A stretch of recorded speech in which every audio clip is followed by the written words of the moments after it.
स्वागत है आप सभी का एक और नए वीडियो में। तो आज के वीडियो क्लास 10th के लिए वेरी मोस्ट इंपोर्टेंट वीडियो रहने वाला है, क्योंकि आज के इस वीडियो में क्लास 10th के लिए जो सामाजिक विज्ञान का एग्जाम होने वाला है 7 फरवरी का, उसका सब्जेक्टिव क्वेश्चन देखने वाला है, जो कि आपके लिए वेरी मोस्ट इंपोर्टेंट क्वेश्चन रहने वाला है। सब्जेक्टिव क्वेश्चन आज के इस वीडियो में यहाँ पे देखेंगे। पहला क्वेश्चन यहाँ पे होगा जो कि है, लोकतंत्र के लिए राजनीतिक दल क्यों आवश्यक माने जाते हैं। और ये क्वेश्चन 2018 में पूछा है फाइनल एग्जाम में, 2020 में पूछा है, 2022 में, 2023 में, 2024 में पूछा है। इस बात को आप लोग याद रखना। और अगर आप लोग चैनल पे नए हैं तो चैनल को सब्सक्राइब करके वीडियो को लाइक कर देना, वीडियो को शेयर भी कर देना, क्योंकि आज के इस वीडियो में हम यहाँ पे PYQ क्वेश्चन देखने वाले हैं। क्योंकि जो क्वेश्चन पूछता है एग्जाम में वही क्वेश्चन हम आपको आज के इस वीडियो में कराने वाले हैं। तो यहाँ पे हमने क्वेश्चन तो देख लिया, अब देखते हैं इसका आंसर, जो कि यहाँ पे लिखा गया है। राजनीतिक दल लोगों का ऐसा समूह होता है जो साथ मिलकर चुनाव लड़ते हैं, सत्ता में भागीदारी करते हैं, समाज के विकास के लिए कुछ नीतियों एवं कार्यक्रमों पर सहमत होते हैं तथा उन पर मिलकर काम करते हैं। बिना राजनीतिक दलों के लोकतंत्र के बारे में कल्पना करना ही असंभव है, क्योंकि अगर दल न हो तो सारे उम्मीदवार स्वतंत्र या निर्दलीय होंगे। तब इनमें से कोई भी बड़े नीतिगत बदलाव के बारे में लोगों से चुनावी वायदे करने की स्थिति में नहीं होंगे। सरकार बन जाएगी पर उसकी स्थिति संदिग्ध होगी। निर्वाचित प्रतिनिधि सिर्फ अपने निर्वाचन क्षेत्रों में किए गए कामों के लिए जवाबदेह होंगे, लेकिन देश कैसे चले इसके लिए कोई उत्तरदायी नहीं होगा। तो ये था क्वेश्चन नंबर, जो कि हमने देख लिया उसका आंसर। और ये 2024 में आने का ज़्यादा से ज़्यादा चांस रहेगा, तो इस बात को आप लोग याद रखना। 3 नंबर के लिए आएगा ये प्रश्न। अगला क्वेश्चन हो जाएगा जो कि है, सत्ता की साझेदारी क्यों जरूरी है।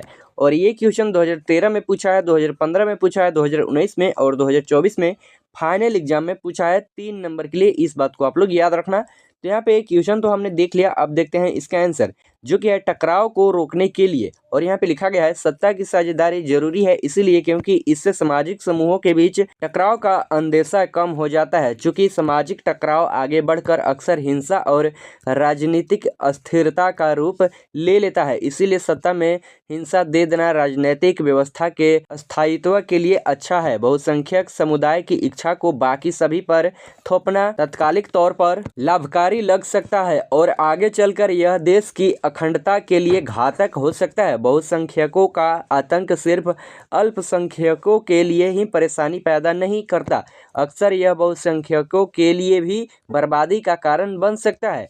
तो ये था पहला नंबर पॉइंट में। दूसरा नंबर पॉइंट में यहाँ पे हो जाएगा जो कि है, लोकतंत्र की आत्मा।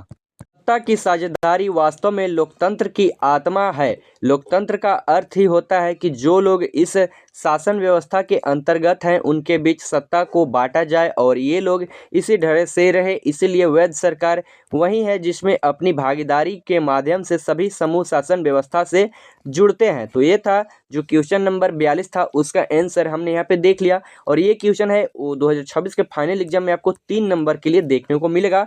तो अब यहाँ पे देखते हैं अगला नंबर क्वेश्चन, जो कि हो जाएगा क्वेश्चन नंबर 49। और ये क्वेश्चन 5 नंबर के लिए आपको देखने को मिलेगा फाइनल एग्जाम 2026 में। क्वेश्चन रहेगा, दबाव समूह और राजनीतिक दलों के आपसी संबंधों का स्वरूप कैसे होता है, यानी कि कैसा होता है, क्वेश्चन यहाँ पे कह रहा है और हमें वर्णन करना है। इस बात को आप लोग याद रखना। ये क्वेश्चन है 2011 में पूछा है, 14 में पूछा है, 17 में पूछा है, 19 में, 20 में और 24 के फाइनल एग्जाम में पूछा है। इस बात को आप लोग याद रखना।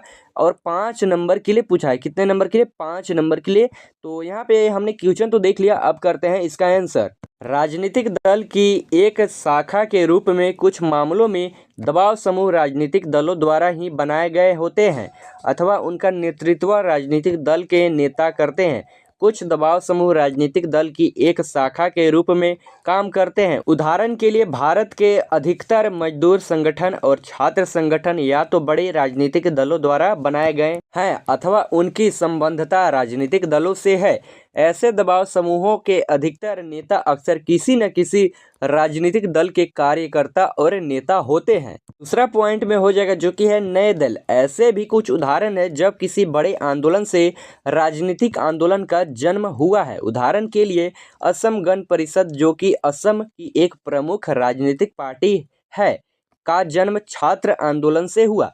दूसरा पॉइंट में हमने यहाँ पे देख लिया नए दल, जो कि यहाँ से यहाँ तक था। तीसरा पॉइंट में यहाँ पे होगा जो कि है अप्रत्यक्ष संबंध, जो कि है अधिकांशतः दबाव समूह और दलों से प्रत्यक्ष संबंध नहीं होता, दोनों परस्पर विरोधी पक्ष होते हैं। और यहाँ पे आगे लिखा गया है फिर भी इनके बीच संवाद कायम रहता है।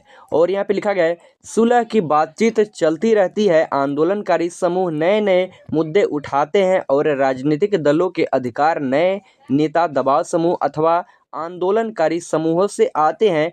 तो ये था क्वेश्चन नंबर 49 का आंसर 5 नंबर के लिए आपको देखने को मिलेगा फाइनल एग्जाम 2026 में।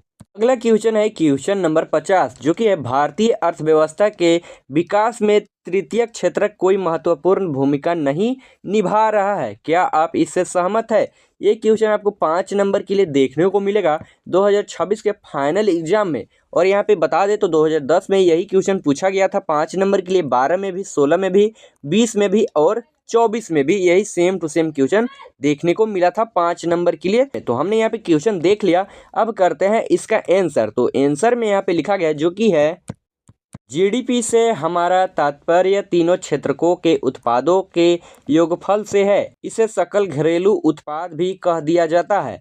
इस प्रकार की गतिविधियां जिनके द्वारा चीज़ों के निर्माण की अपेक्षा सेवाओं का निर्माण होता है उसे तृतीय क्षेत्र कहा जाता है। इस बात में कोई संदेह नहीं है कि भारत में विकास प्रक्रिया से जीडीपी में तृतीय क्षेत्र की हिस्सेदारी में वृद्धि हुई है। 1973-2003 से 30 वर्षों में जीडीपी की वृद्धि में प्राथमिक क्षेत्र की हिस्सेदारी 25% थी। इसी प्रकार इस काल में द्वितीय क्षेत्र की हिस्सेदारी भी लगभग 25% थी। इस काल में तृतीय क्षेत्र की हिस्सेदारी कोई 50% थी, परंतु रोजगार के क्षेत्र में तृतीय क्षेत्र की हिस्सेदारी कोई इतनी अधिक न हो सके।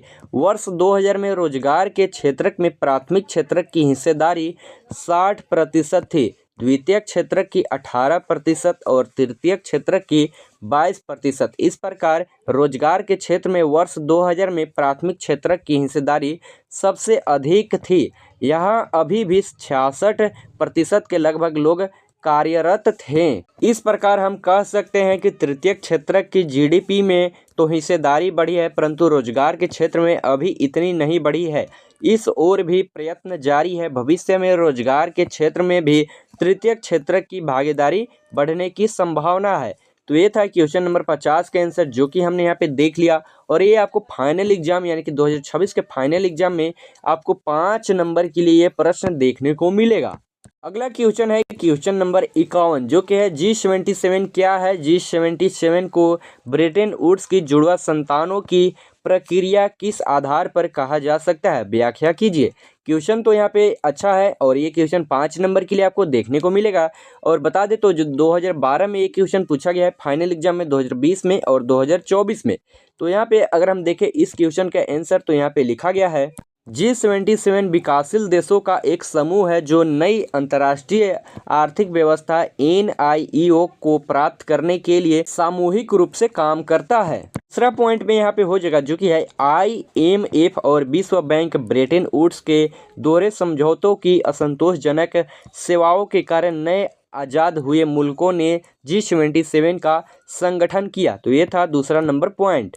तीसरा नंबर पॉइंट में यहाँ पे हो जाएगा जो कि है इनकी आज़ादी के बाद ब्रेटन वुड्स की संस्थाओं ने गरीबी मुल्कों को वित्तीय सहायता का प्रस्ताव किया। तो ये था तीसरा नंबर पॉइंट। चौथा पॉइंट में यहाँ पे हो जाएगा जो कि है लेकिन इसके एवज में इनके प्राकृतिक संसाधनों को गारंटी के तौर पर इन संस्थाओं ने अपने नियंत्रण में ले लिया।